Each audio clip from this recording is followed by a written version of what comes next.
ದೇವತೆ ತಾಯಿ ಚಾಮುಂಡೇಶ್ವರಿ ದಸರಾ ಮಹೋತ್ಸವನ ಈಗ ರಾಜ್ಯಾದ್ಯಂತ ನಾವೆಲ್ಲರೂ ಸಹ ಸಂಭ್ರಮ ಸಡಗರದಿಂದ ಮಾಡ್ತಾ ಇರೋಂಥದ್ದು. ತಾಯಿ ಚಾಮುಂಡೇಶ್ವರಿ ಕೃಪೆಯಿಂದ ಹೆಚ್ಚಾಗಿ ಮಳೆ ಆಗಲಿ, ಬೆಳೆ ಆಗಲಿ, ರೈತರಿಗೆ ಬೆಳೆದಂಥ ಬೆಳೆಗೆ ಒಳ್ಳೆ ಬೆಲೆ ಬರಲಿ, ಅವ್ರ ಮುಖದಲ್ಲಿ ಸಂತೋಷ ತುಂಬಿರಬೇಕು, ಮನೆಯಲ್ಲಿ ಸಂತೋಷ ಇರೋಂಥದ್ದಾಗಲಿ. ಮತ್ತು ನಮಗೆ ವಿಜಯದಶಮಿ ಪುರಾಣಗಳಲ್ಲಿ ತಿಳಿಸಿದಂಗೆ ನಮ್ಮೆಲ್ಲರ ಕಷ್ಟಗಳು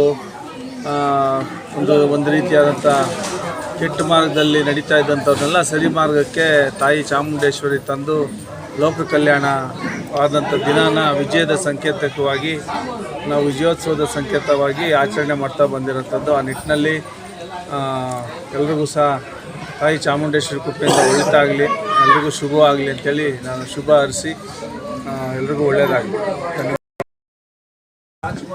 ಮಾತಾಡ್ರೆ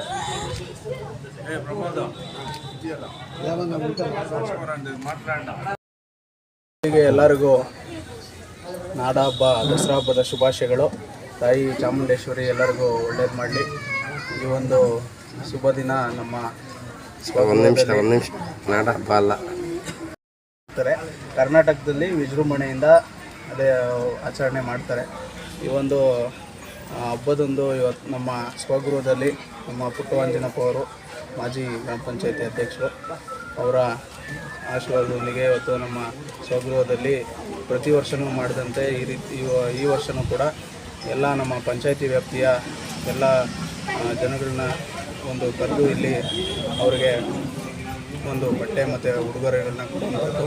ಅದೇ ರೀತಿ ನಮ್ಮ ಸುತ್ತಮುತ್ತಲಿನ ಮುಖಂಡರುಗಳಾಗಿರ್ಬೋದು ಎಲ್ಲರೂ ಕೂಡ ಬಂದು ಒಂದು ಸಿಹಿಯನ್ನು ಹಂಚುವಂಥ ಒಂದು ಎಲ್ಲರೂ ಸೇರುವಂಥ ಒಂದು ಸನ್ನಿವೇಶ ಹಬ್ಬದ ದಿನ. ಆದ್ದರಿಂದ ಎಲ್ಲರಿಗೂ ಒಳ್ಳೆಯದಾಗಲಿ, ತಾಯಿ ಚಾಮುಂಡೇಶ್ವರಿ ಎಲ್ಲರಿಗೂ ಒಳ್ಳೇದು ಮಾಡಲಿ. ಮತ್ತೊಮ್ಮೆ ದಸರಾ ಹಬ್ಬದ ಶುಭಾಶಯಗಳು ಅಂತೇಳಿ. ಪರಿಚಯ ಮಾಡಿಬಿಡಿ ಸರ್. ರಾಹುಲ್, ಮಾರೇನಹಳ್ಳಿ ಗ್ರಾಮ ಪಂಚಾಯತಿ ಅಧ್ಯಕ್ಷರು. Thank you.